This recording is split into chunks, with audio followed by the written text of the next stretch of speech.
कि इस वीडियो में हम आपको हिंदुस्तान के 7 ऐसे खतरनाक गैंगस्टर के बारे में बताएंगे जिनके ऊपर हिंदी फिल्में बनाई गई हैं। और सबसे अजीब बात तो यह है कि ये फिल्में सुपरहिट भी थी। इनमें से एक गैंगस्टर तो ऐसा था जिसकी मौजूदगी से दाऊद इब्राहिम तक की फटती थी और कहा जाता है कि उसने दाऊद को पटक पटक कर मारा था। तो आइए इस वीडियो की शुरुआत करते हैं और बताते हैं कि 7 कौन से गैंगस्टर हैं जिनके ऊपर हिंदी फिल्में बनाई गई हैं। इस लिस्ट में सबसे पहले नाम आता है हसीना पारकर का, जो कि अंडरवर्ल्ड डॉन दाऊद इब्राहिम की बहन थी। इससे अलग हसीना पारकर को मुंबई अंडरवर्ल्ड की क्वीन के तौर पर जाना जाता है। कहा जाता है कि हसीना के पति इब्राहिम पारकर की मराठी गैंगस्टर अरुण गवली ने 1991 में हत्या कर दी थी। इसके बाद वो अपराध की दुनिया में पूरे तरीके से सक्रिय हो गई और इन मोहतरमा के ऊपर पिक्चर बनाई गई है जिसमें हसीना पारकर का रोल अभिनेत्री श्रद्धा कपूर ने निभाया था। लेकिन इनके ऊपर पिक्चर बनाकर ये फिल्म वाले न जाने क्या साबित करना चाहते थे, नहीं पता। इस लिस्ट में अगला नाम है श्री प्रकाश शुक्ला का। वैसे तो आज के समय में ऐसा शायद ही कोई होगा जो श्री प्रकाश शुक्ला को नहीं जानता होगा। यूपी के गोरखपुर का वो गैंगस्टर जिसकी उस समय अपराध और राजनीति की दुनिया में तोती बोला करती थी। नेता मंत्री उससे डरा करते थे। लोग कहते थे कि बात मान ले वरना श्री प्रकाश शुक्ला आ जाएगा।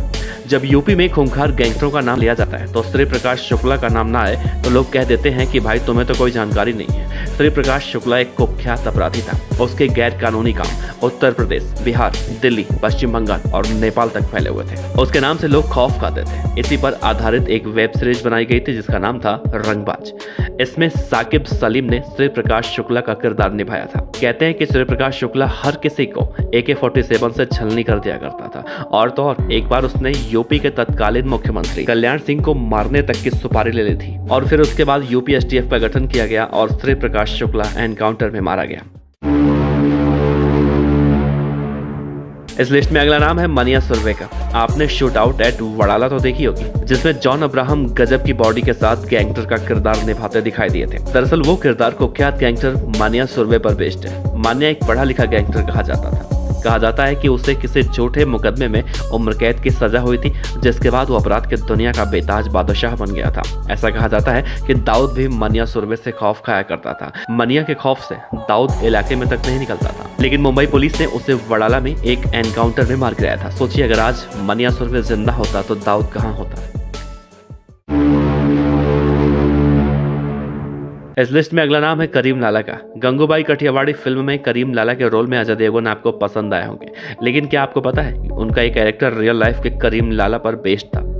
करीम लाला को मुंबई का सबसे पहला माफिया डॉन कहा जाता है। गैर कानूनी धंधों में करीम लाला का बोलबाला था। उसके नाम से लोग खौफ खाते थे। कहा जाता है कि करीम लाला की पहुंच दिल्ली तक थी। अब दिल्ली तक पहुंच का मतलब आपको तो समझ में आ ही गया होगा। खैर आगे बढ़ते हैं। इस लिस्ट में अगला नाम आता है अब्दुल लतीफ शेख का। अगर आपने शाहरुख खान की फिल्म रईस देखी होगी तो आपने भी ये डायलॉग सुना होगा कि अम्मी जान कहती थी कि कोई भी धंधा छोटा या बड़ा नहीं होता। यह फिल्म लोगों को काफी पसंद आया था। फिल्मी फैंस ने शाहरुख के इस किरदार को काफी पसंद किया था। लेकिन फिल्म रईस में शाहरुख खान का किरदार गुजरात के शराब माफिया अब्दुल लतीफ शेख पर आधारित था। वो गुजरात में शराब की तस्करी किया करता था। साथ ही murder, contract killing, extortion, kidnapping जैसे अपराधों में उसकी संलिप्तता थी। साल 1985 में उसे दिल्ली से गिरफ्तार किया गया था। उसके 2 साल बाद 1997 में अहमदाबाद में एक पुलिस वाले ने उसे ठोक दिया था। इस लिस्ट में अगला नाम आता है माया डोलास का। साल 1991 के लोखंडवाला शूटआउट कांड ने सभी को हिला कर रख दिया। उसी पर आधारित फिल्म बनाई गई जिसमें मुंबई के खतरनाक गैंगस्टर माया डोलस का किरदार विवेक ओबराय ने निभाया। लोग उसे माया कहकर बुलाया करते थे, जबकि उसका पूरा नाम था महेंद्र डोलस। अपने जमाने का माया डोलस भी खतरनाक गैंगस्टर था। इस लिस्ट में अगला नाम आता है गैंगस्टर सुल्तान हाजी का। गैंगस्टर सुल्तान हाजी के बारे में कहा जाता है कि उसने कभी गन नहीं उठाई, फिर भी अक्की मुंबई पर राज किया। Film once upon a time in Mumbai में अजय देवगन के सुल्तान मिर्जा वाले किरदार ने फैंस के दिलों में एक अलग ही जगह बनाई थी। उनका ड्रेसिंग सेंस से लेकर बोलने का स्टाइल लोग कॉपी करने लगे थे, जबकि वो किरदार असल जिंदगी के गैंगस्टर सुल्तान हाजी से इंस्पायर्ड था। हाजी मस्तान मुंबई का सबसे सेलिब्रेटेड गैंगस्टर था जो स्मगलिंग, फिल्म में पैसे लगाना और रियल एस्टेट के कारोबार में फैला हुआ था। तो दोस्तों ये थे वो गैंगस्टर जिनके ऊपर फिल्में बनाई गई हैं। आपको इनमें से कौन सा गैंगस्टर सबसे ज्यादा खतरनाक लगता है? और हाँ, एक बात और जरूर बताइएगा कि अगर गैंगस्टर मनिया सुर्वे जिंदा होता, उसका एनकाउंटर नहीं हुआ होता, तो आज दाऊद इब्राहिम जो अंडरवर्ल्ड डॉन बना हुआ बैठा है वो कहाँ होता? आपका बहुत बहुत शुक्रिया। अपने जवाब नीचे कमेंट बॉक्स में जरूर दीजिएगा।